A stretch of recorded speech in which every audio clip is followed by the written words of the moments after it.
अरे भाग्यवान, मेरे जूते कहाँ रखे हैं? मुझे बाहर जाने में देर हो रही है। तभी मालती कमरे में आती है। ये रहे आपकी जूते। मैं इन्हें साफ करने के लिए ले गई थी।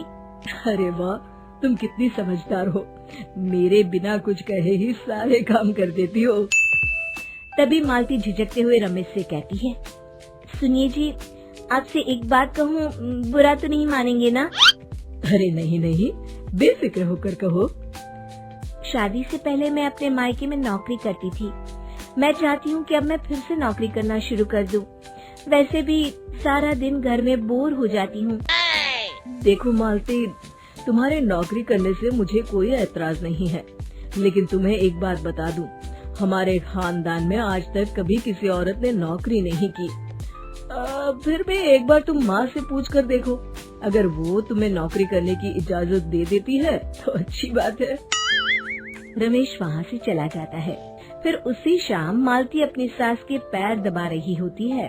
तभी उसकी सास मालती से कहती है, अरे क्या बात है बहू, आज तो ठीक तरह से मेरे पैर नहीं दबा रही। किसी ख्याल में खोई पड़ी है क्या?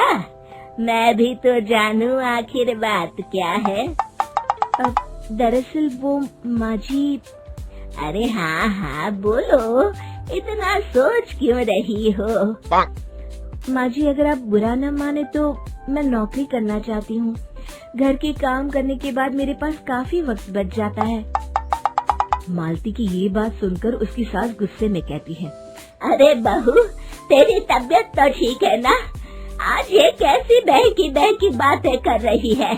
भला हमारे खानदान में आज तक कभी किसी औरत ने नौकरी की है जो तू नौकरी करने की बात कर रही है, हैं? अरे बहू, तू क्या रिश्तेदारी में हमारी नाक कटाना चाहती है? जितना जल्दी हो सके अपने दिमाग से नौकरी का भूत उतार दे, और अब जा, जल्दी से रसोई में जा, खाना बनाने का वक्त हो रहा है। मालती मन मार कर खाना पकाने के लिए रसोई घर में चली जाती है। अगले दिन, नमस्ते माँ जी, कैसी हैं आप? अरे आओ आओ दिवाकर बेटा, बैठो, मैं तुम्हारे लिए चाय मंगाती हूँ। बहू, जरा एक कप चाय तो लेती आना। फिर दिवाकर एक फाइल खोलकर मालती की सास के सामने रख देता है। ये देखिए माँ जी, ये है पिछले महीने का हिसाब और ये रहे मुनाफे के रुपए। एक बार हिसाब देख लीजिए और इन कागजों पर अपने दस्तखत कर दीजिए। अरे दिवाकर बेटा, मैंने भला आज तक कभी तेरा हिसाब देखा है जो अब देखूंगी? ला बता, कहाँ दस्तखत करूं? तभी मालती चाय लेकर वहाँ आ जाती है और अपनी सास को बिना कागजातों को पढ़े इस तरह लापरवाही से दस्तखत करते हुए देखकर हैरान रह जाती है। अच्छा माँ जी, अब मैं चलता हूँ, फैक्ट्री में बहुत काम है। फिर दिवाकर वहाँ से चला जाता है। कुछ दिनों बाद मालती बाजार में कुछ सामान खरीद रही होती है। तभी एक बूढ़ा आदमी उसे आवाज देता है, अरे मालती बेटी, कैसी हो? मुझे पहचाना? मैं तुम्हारी कंपनी में मुनीम का काम करता हूँ। हाँ चाचा जी, मैं आपको बिल्कुल पहचानती हूँ। कहिए, कैसे हैं आप? मैं तो ठीक हूँ। कंपनी में कुछ भी ठीक नहीं चल रहा, यहाँ तक कि हमें ठीक वक्त पर तनख्वाह भी नहीं मिलती। ये आप क्या कह रहे हैं? अब क्या बताऊँ, आप लोग तो कभी हिसाब किताब देखने दफ्तर आते नहीं।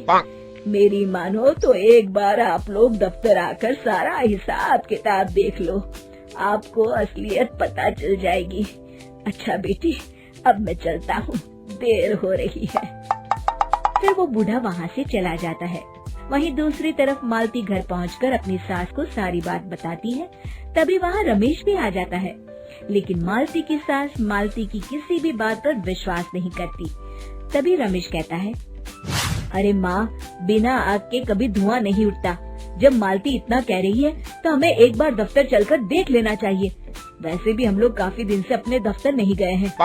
इस तरह किसी एक आदमी के भरोसे काम छोड़ना मुझे भी ठीक नहीं लगता। अगले दिन वे सभी अपने दफ्तर पहुंचते हैं और सीधे दिवाकर के कैबिन में जाते हैं। अचानक सबको एक साथ देखकर दिवाकर चौंक जाता है। अरे माँ जी, आप सब लोग अचानक यहाँ कैसे आ गए?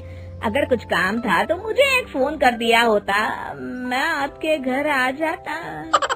तभी मालती की सास कहती है, अरे दिवाकर बेटा, आज मैं हिसाब देखने दफ्तर आई हूँ। जरा मुझे पिछले 6 महीनों का हिसाब दिखाना तो बेटा। दिवाकर घबराते हुए हिसाब की फाइल मालती की सास को देता है। मालती की सास फाइल लेकर मालती को देती है और कहती है, ले बहू, देख ले हिसाब। मालती फाइल को बड़े गौर से देखती है और अगले ही पल उसे सारी गड़बड़ी समझ में आ जाती है। वो अपनी सास से कहती है, माँ जी, मुनीम चाचा बिल्कुल सही कह रहे थे। हमारी कंपनी में पिछले 6 महीनों में जितना मुनाफा हुआ है, हमें उसका आधा पैसा भी नहीं मिला। यूँ समझ लीजिए कि 1 रुपये में सिर्फ चवन्नी ही हमारे हाथों में आई है। मालती की बातें सुनकर मालती की सास गुस्से से दिवाकर को पूछती है, क्यों दिवाकर, मेरी बहू जो कह रही है वो सच है? दिवाकर समझ जाता है आज उसका भांडा फूट चुका है। वो गिड़गिड़ाते हुए कहता है, मुझे माफ कर दीजिए माँ जी, मैं पैसों के लालच में अंधा हो गया था। अरे वाह दिवाकर, तू तो एक नंबर का चोर निकला। इतने दिनों से मैं तुझ पर आंख बंद करके भरोसा करती रही और तू मुझे ही चुना लगाता रहा। अभी के अभी निकल यहाँ से और दोबारा अपनी शक्ल मत दिखाना। दिवाकर वहाँ से भाग जाता है। मालती की सास मालती को शाबाशी देते हुए कहती है, बहू, आज मैं समझ गई कि पढ़ाई लिखाई हमारी जिंदगी में कितनी जरूरी है। मैं बहुत किस्मत वाली हूँ जो मुझे तुझ जैसी बहू मिली है। शिक्षा, पढ़ाई लिखाई का इस्तेमाल सही जगह करके हम दुनिया में बहुत कुछ बदल सकते हैं।